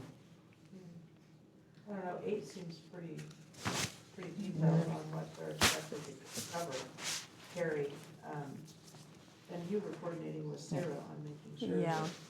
So I think you're gonna have insurance. But if that, I mean, the city will, that, I mean, it gets. No, this is her. She has to carry this insurance. Right, that's what I want to make sure has, and then has Sarah seen this also? The agreement, yes. I must have misread it. Any other questions? It's a lot. I just kind of want to second the concern about the utilities. I think it'd be a good idea to see if there's some way to estimate the actual usage. I mean, I know I've seen things, you know, device that you put on, you know, it's not a meter exactly, but it's, you know, something that can at least estimate usage in some ways. Electricity. Yeah, for electricity, I mean, yeah, and I don't know if there's anything for water that could be done. Or if it, I don't know. The cost of water to the city is pretty minimal considering that we don't pay a lot for the water that we buy. Okay. Jenny, do you need direction? Are you gonna come, what are your thoughts right now? Are you thinking you're gonna come back with an updated? I think the thing Contract. about 5 days, I mean, some of these things we need to know if this is the council's desire or just comments by individual Right. council members. Sure. So if you want to actually make changes to the terms of the lease, we would like to know what they are, because we need to go talk to Great. Ms. Lima about it and make sure she's agreeable to it as well. Are we looking to make changes, or are we looking to? The only assess- clarification I asked for had to do with the monthly versus weekly inspection. I think that was my main comment. Other points are up for discussion, but that would be it. So just to confirm right now, this is for a year, is that right, the lease that we're signing? It is, and it's, theoretically started on the 1st of January because her previous one expired in December. Are we looking to adjust this current one, or do we want to have staff look into these things in the future and then come back with a revised agreement next year? What's council's wish right now? I would like to make those weekend days available for day rentals to other entities. I'd like that to happen now. And are you There's also support. are we also looking at a different rate, council members? It would just depend on whether there's any other interest. If not, I can. Well, I think the raise is quite minimal, but I also think that if we take it from a 6-day to a 5-day, and then that gives the city opportunity to increase revenue on weekends, then that sort of mitigates that to a degree. Sure. There's probably some additional terms that would be have to added to this to clarify what happens on those other 2 days and who's responsible for damage and stuff, so. And we can certainly, bring that back that way. Yeah, and that weekly inspection would probably have to come into play, like, staff would probably have to go in, every Monday morning and make sure that the weekend rental, left things the way they were supposed to and that kind of thing. This is just me personally. I'd rather move on at this point, but if you guys are interested, please, let's direct staff on what we want to do. Because I need you guys to kind of Yeah, formulate make a motion what you for wanna it, do. and I'm fine either way. Kat, do you have any? That's just a question. And again, I'm fine to address the changes you guys want to make. We need to come up with a motion. And there's probably more pressing issues our staff has to work on right now, so if, yeah. Because our attorney's waiting for us, so I just Yes, wanna- okay. I'm happy to move on, but with the issue with it being available, if it's clear that it's available for other people to rent, then according to our fee schedule, it's on there. I don't know, but I guess I'm confused about why, if it's open 4 days a week, why it says 6. Right, and it's And what that means, yeah. Yeah, and I think that means that it's not available for other people, essentially. So why don't can we entertain a motion that we're directing staff to amend the contract to have it available for those days? Is everyone good with that? Yes, I'll make a motion. I'd like the contract to be for Monday to Friday, leaving it open on weekends for other day rate rentals. We have a motion by Scafani. Do we have a second? Second. Seconded by Louis Lusso. All those in favor? Actually, we need to open up for public comment. Julie, go ahead. Thank you, John. And if you guys ever have a motion that you start, vote on it, make it die, and then start a new one, just FYI. But I appreciate you letting me chime back in because originally when you pulled consent, I thought it was for the minutes, not the concession stand. So I do have to agree with Elise. Historically, the concession stands, Parks and Rec wise, Little League wise, they always were available and operational that anyone could step in and use them as needed. If I am in the assumption that Darcy has the facility set up in a way that it kind of precludes her personals and makes it more seclusive, then even if they're not renting those dates, they're still renting the facility because it kind of precludes anybody else from using it. So also with the sliding scale thing that you guys had for winter and summer, I think just to make everything even, just do an average on that and do an average instead of doing like, we're going to charge this for the summer and this for the winter. And also if the building is in a way being inclusive to only one venue, then that venue should, ideally, even if they're not operating, if they're not able and willing because of their investment that's sitting in there to help other people out to run stuff, then, ideally that should be an operational facility that is available to anybody anyways. Like we have other facilities and our Parks and Rec that are supposed to be culinary that should be operated in that way as well. So maybe next time, this is a big conversation that I think that would have been more polite and helped staff and council get better in a closed session. We're here now, so I'm agreeing with John and Elise with the motion. And if anything, you could always see if you could do a closed session item on this with some negotiations with Darcy or whatever you need to do. And then see what is the best option for both you guys, just to get forward from now, because we already got the contract started. And then maybe see what for the future we could do that would not be so abrupt, but be more adaptive and transitioning into it being a facility that no matter what day it is, we can rent it out. Okay, thank you. Thank you, Julie. Justin, you're good? All right. We have a motion and a second. Sorry, was motion made by Scafani, seconded by Napier? No? No. Louis Lusa, thank you. All those in favor say aye. Aye. Aye. Aye. All those opposed? Hearing none? Do you have clear direction, Jenny? Contact Yes. to be, yeah, Great. Yeah. between the three of us. Yeah. Great. Okay, So we'll moving. bring it back in March. Sounds great. Moving on to closed session item. Go ahead and open this up to public comment. Does anyone wish to comment on the closed session items? Julie, go ahead. I'll chime in again. I hate to be that squeaky wheel, but you know, as far as your comment earlier, Dawn, about like the attorneys here, we're paying for it. You know what? We've paid a lot to our attorney for situations, no offense, just like the last one that was putting us in realms of litigation. And I really hope that the ones that were kind of like transpiring and finishing up now, you know, that's really the goal at the end of the day, is to look out for our city and the constituents that pay into that city, and our volunteers that are sitting there at the dais. You know, you guys aren't getting paid to be there, and to look out for all of us. You know, I just want some ethics and values and responsibility and accountability. And so I hope that's coming forward in this closed session. Thank you. Julie? Last call? Seeing none? Can we entertain a motion to go into closed session? So moved. Motion made by Scafani, Second.